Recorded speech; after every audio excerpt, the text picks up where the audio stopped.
Hello my lovelies and welcome back to my channel. I am so excited because this video is going to be my plan of attack for my third draft of my hopefully debut fantasy novel that I've been writing for like a year and 10 months. So in my last video you would have watched me completing the second draft, which was an emotional roller coaster, and I don't really want to take that much of a break. Last time I took I think like a month between drafts to kind of clear my head. That doesn't feel as necessary this time because I feel like I've been writing this draft for so long and I've made so many changes that I don't even remember the book. Like I don't know what's in there. I don't know what I thought I would put in there and tried and it didn't work, so I ended up taking it out versus what I kept in there. I haven't touched the first act since November of 2025. So there is no need for a break because what I'm reading is going to be news to me. And I'm also like, I just have momentum right now, so I'm jumping in. But that's what I want to go over is what I'm doing differently this time, because I edited my second draft very differently than I'm going to edit my third draft. First of all, my second draft was 93. Let me look up the actual word count. Oh, I don't have it. First of all, rounded, my second draft was 93,000 words and my third draft is 119,000 words. Big difference. So the way I went about editing the first one, I read the entire thing without making any edits, and I just took notes on my computer and on the hard copy that I printed. This is the hard copy of my first draft right here, all the acts. It actually says 93,600 words. I use Scrivener, by the way, which I really like. It just works for me. You can put folders in folders and they have like character descriptions in there. You can look at your outline kind of zoomed out and everything. I printed this out when I finished writing it and I just sat down and I read it like a reader and took notes on this and then like created an outline based on the notes that I was taking, and I didn't start editing until all of my outline was completed. That's not gonna be how it goes this time. Just for reference, I don't know, this is kind of what my outline looks like. So I do it where I have the chapter numbers and then the scenes, and then on the chapter numbers I put what beat is in that chapter, and then on the scenes I have little check mark boxes of notes that I want to make, and it just keeps going for the whole book. Then I also had a separate set of notes that are more big picture questions or series questions, and how I want to weave things in. If I didn't know like a particular spot I wanted to address it in the outline, I just was like, don't forget this. Make sure throughout the book you're mentioning this. So like these are just all big picture notes, which most of I completed. Some of them I still don't quite know what to do with, so they are going to follow me into this draft. Which brings me to how I am going to be outlining this draft. First of all, before we even get to the outline, I do kind of want to talk about editing. It's such a different skill that I need to just wrap my head around it, and I'm going to be reading this book. It's called Self-Editing for Fiction Writers. One of my friends is also writing a book and she recommended this. It says how to edit yourself into print. I'm not very far into this book. I've only read about like 20 pages in, but already I have notes written down of like just the different cap to wear, because as you can see, based on my word count numbers, I can go. If you give me pages, I will fill them. I will talk, I will use all the adjectives, I will be redundant, I will just give it to you. That's not the issue. The issue is getting the same point across while keeping the business of things in mind, while keeping things that agents care about and publishers care about in mind, while keeping my beats and pacing correct, and being succinct, because I don't need all the words that I'm using to say the same thing and to maybe even give a stronger effect sometimes. I can just, as Bahamians say, I could run out sometimes. So I need to just pull it back in this draft, which is a skill I just have to refine a little bit more. And of course I'm gonna have to kill some of my darlings. And I don't mean that in the way of like kill off characters, but just like lines or particular sets of adjectives that I really like, they're gonna have to come out because the truth is they're not necessary. And I have an abundance of them. So I'm just getting my head in the right space for this. Now, how I'm approaching my third draft. I did also print it out.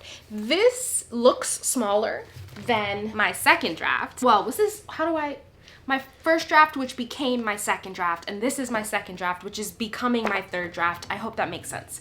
So this looks smaller, even though there's more words, because I actually printed this one double-sided because I didn't have enough paper. And I was like, this is gonna be way too much. It's 430 pages. So I was like, I just need to do double-sided. Even though for editing purposes, I don't prefer that. It needed to happen. So the way I read is I print out and separate each act individually. So I have Act 1, I have Act 2A, Act 2B, and Act 3. And that way I can keep track of my pacing and my word count a little bit better. So like I said, for my last draft, I didn't touch the words on my Scrivener until I finished reading the whole thing. This time I know my book pretty well. Like I don't think there's anything else big picture that needs to be added that I have to consider all the way into the last act. So what I'm gonna do is I'm going to read each act individually, and I'm not gonna move on from an act until I've read it, made notes on it, and then edited it to what feels like perfection to me for this draft. So let me be more specific. I'm just looking on my laptop because everything in my life is notes. Okay, so for instance, right? I want this draft to end up at under 110,000 words. We're starting at 119,000.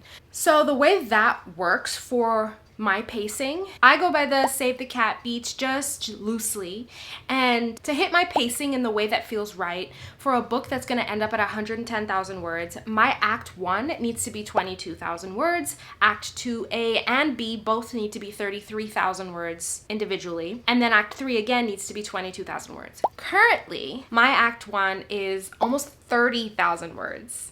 My Act 2A is almost 40,000 words. My Act 2B is 27, not that off.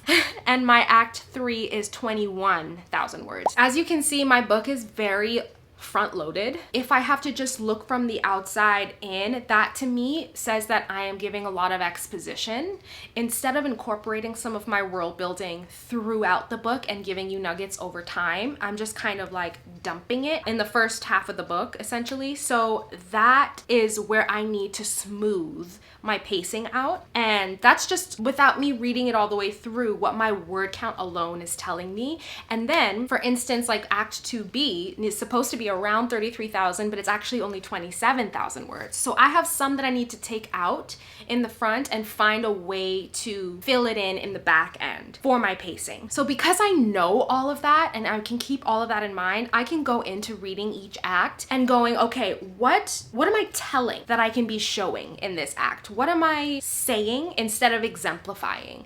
And find a way to massage the story that makes my pacing feel a little bit more in line with what an agent is going to be expecting. So I've already started reading Act 1 and taking notes on this. My mom also has read this draft and has a lot of notes for me as well, which I'm incorporating into my edits. But essentially, I'm not going to move on from Act 1 until I have finished Act 1 of this draft. So by the time I move on to Act 2A, Act 1 is done. There may be a couple little tiny things I need to go back and forth with doing, but that is such a different approach for me, and I think taking it one at a time is going to be good for me, because when I do read the whole thing, I lose the nuances of where I was at in each act. I forget moments and things don't carry over as strongly in my memory, and I have to reread it anyway. So I'm just going to devote myself to each act at a time. And I think that might be a little bit more efficient for me now that I'm at this point in my story. So far though, with the little bit of Act 1 that I've already read, I am pleased. Oh my God, we just lost all the light in the world. It's gone. That's wild what that one cloud did. Are you gonna, or do I have to? Are you coming back? Thought it was coming back for a second there. Oh, yeah. So like I was saying, I'm pleased. I like my book so far, which, listen, y'all, I'm a perfectionist. Like, I don't pat myself on the back easily. So for me to just say that, I'm very proud of myself because I've come a long way to be able to say something like that. So I don't know how long this draft is gonna take me. I hope it doesn't take me anywhere near as long as the last two have. My goal is for the first first quarter of 2027 to have a queryable book. So for me, what that looks like after this draft is sending it to beta readers, which I'm so excited about. And I have friends and family that are they're being patient with me, but I can tell they're getting impatient because it's been such a long time of me saying, you're gonna read it, you're gonna read it. So yeah, I can tell that they're getting ready, which is good because it's the next draft. They will be getting draft 3. And then after beta readers, I'm probably just gonna give them a month. I'm gonna say in advance, if you don't think you can finish this in a month, don't even start it because it's time to get a move on. And then after I get their notes back, I'm going to do one more round of edits, taking that into consideration, and that will be my 4th draft. I don't know what more can be done after that. You know, and I know that's when they say you're probably ready to query, is when you're just changing little things for the sake of switching it up rather than knowing you need to do all this work. So I can feel myself inching closer to that point, and I'm super excited about it. I'm actually super impatient about it. I want to be in the query trenches already. Okay? Famous last words, right? But another thing that I've been working on, and I just started it so far, but I'll probably work on it more once I give my book to beta readers, is my blurb, synopsis, and query letter. I have been avoiding that like the plague.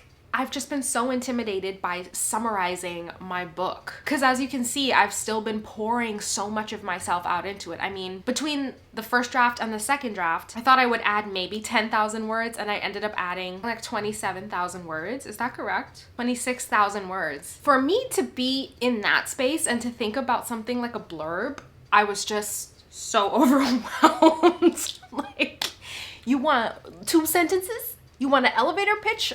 So now I'm starting to get to the point where I'm like, okay, Angelique, this is important. Learn how to do it. I did a first draft of a blurb where I just put out the info that needs to be in it. I haven't tried to craft it yet, and that eased my intimidation a lot. So I think that that's good that I got that out of the way and I broke the ice. But the second I have nothing to do and I have beta readers reading it, I'm gonna just use that time to get that better and really hone in on that. So that by the time I finish my last edits, it's kind of already sitting there waiting for me and I can just go into querying. That's the plan, at least. Who knows what the reality will be? That's the point though of this channel. I am gonna be vlogging the whole journey of me finishing my 3rd draft. I just can't believe how far I've come.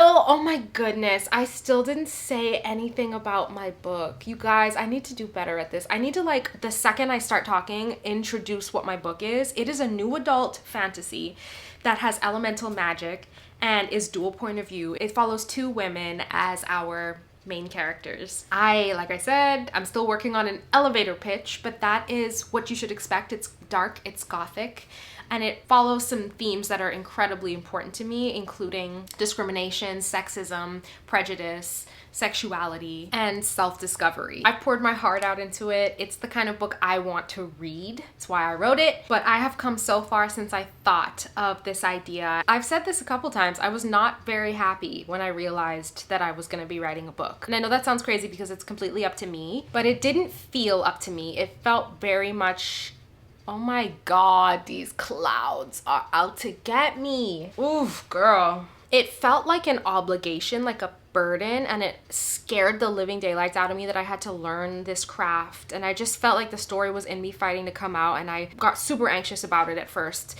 And that was almost 2 years ago now. In November, it'll be 2 years. And I've stuck with it, and I've really made something out of it, and I'm really excited about it. It feels right. And I'm holding it in my hands. All of this is my story, okay? I'm holding it in my hands. And I honestly just can't wait till it's in you guys' hands one day, but let's not get ahead of ourselves. So that is my general plan of attack. I will take you along with me on writing vlogs while we figure out what the actual plan of attack ends up being in my writing vlogs. But I hope you enjoyed this video. If you have any questions about my journey or my process or my story, comment them below. I'll be happy to answer. And I will see you guys in the next video.